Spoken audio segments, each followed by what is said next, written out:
Hello friend, welcome back to my channel. আশা করছি তোমরা সবাই খুব ভালো আছো, আমিও খুব ভালো আছি। আর এই শীতের সকালের গোলাপ ফুলের শুভেচ্ছা জানিয়ে তোমাদের সামনে নিয়ে এসেছে নতুন ব্লগ শেয়ার করতে। আজকের দিনটা আমার সত্যিই খুব ভালো।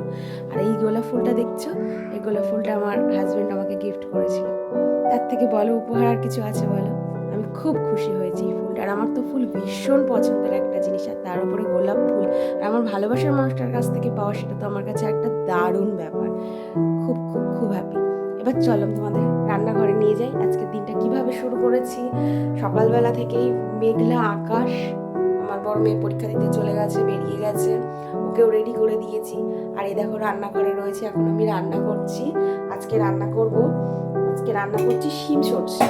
শিম শীতকালে যেহেতু প্রথম রান্না করছি আজকে, ভাবলাম তোমাদের সাথে একটুখানি শেয়ার করি। শিম সর্ষে বা শিম পাতুরি, যেটাই যা বলো, যেটা যেরকম ভাবে সবাই বলে, আমি বলি এটাকে শিম সর্ষে বা পাতুরি, যাই হোক। এবার শিমগুলোকে দেখো করার পরে হালকা করে ভেজে নিচ্ছি। আর এখানে দিয়েছিলাম সর্ষের তেল, কালো জিরা আর একটা শুকনো লঙ্কা ফোড়নে দিয়ে দিয়েছি। দেখো শিমটা আমি হালকা করে অল্প করে ভেজে নিয়েছি। এবার দিয়ে দেবো এর মধ্যে সর্ষে আর ধনে পাতা বাটা। আমি দুটোকে একসাথে বেটে নিয়েছি। দেখো এই যে সর্ষে আর ধনে পাতা বাটা, আমি এই জলটা হালকা করে ওপর থেকে দিয়ে দেবো। যতটা সর্ষে নিচে থেকে যায় অসুবিধা নেই, আমি উপরে জলটাই নেব।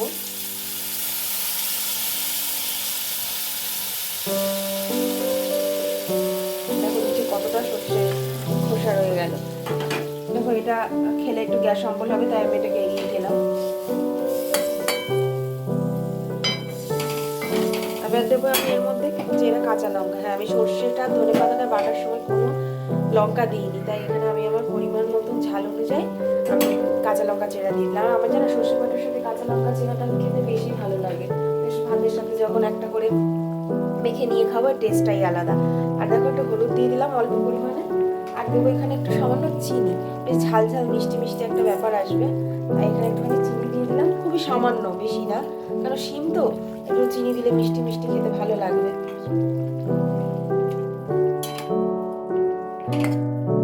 আর ধনে পাতাটা না উপর থেকে ছড়িয়ে দেওয়ার থেকে আমি যেমন সর্ষের সাথে বেটে দিয়েছি, সেটাতেই আরো বেশি টেস্ট হয়। তোমরা একবার এইভাবে ট্রাই করে দেখো। দেখো আমার শিম সর্ষে একদম রেডি। এবার ওপর থেকে একটু সর্ষের তেল ছড়িয়ে দেবো। যেহেতু সর্ষে বাটা, যেহেতু একটু ওপর থেকে সর্ষের তেলটা ছড়িয়ে দিলে আরও টেস্ট বেড়ে যাবে। আর দেখো তোমাদের সাথে না মাঝখানে আমি টমেটো অ্যাড করেছি, আসলে এটা আমার হাজব্যান্ডের কথা। কারণ আমার যত রান্না সবটাই ওর, মানে ওর থেকেই আমি শেখা, আমাকে নিজে হাতে ধরে শিখিয়েছে। তাই আমি এটা মিস করে গেছিলাম, বাট ও আমাকে পাশ থেকে বললো ওর মধ্যে টমেটো দিতে হবে, তাই তোমাদের সাথে ওটা শেয়ার করতে পারিনি। এটা এর মধ্যে কাঁচা টমেটো দিলে আরও বেশি ভালো হতো, তো যেহেতু ঘরে নেই তাই পাকা টমেটো আমি একটু কেটে দিয়ে দিয়েছি। আর টমেটো না ঠিক এরকম রাখবে, পুরো গলে গেলে না টমেটো ভালো লাগবে না, ঠিক এরকমভাবে থাকবে টমেটোটা। আর এই অবস্থাতেই, এরকম মাখো মাখো অবস্থাতেই আমি এটাকে নামিয়ে নেবো। চলো দেখো আমি নামিয়ে নিয়েছি, ঠিক দেখতে এরকম হয়েছে, কি সুন্দর লাগছে না কালারটা বলো? আমার তো ভীষণ ভালো লেগেছে।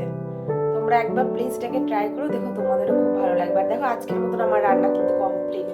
এখানে শিমটা করলাম, নিচে এখানে ডাল করেছি, মূলো আর ধনেপাতা দিয়ে মুসুর ডাল করেছি, আর এখানে ভাত হয়ে গেছে। তো আজকের মতন আমার রান্না এইটুকুই।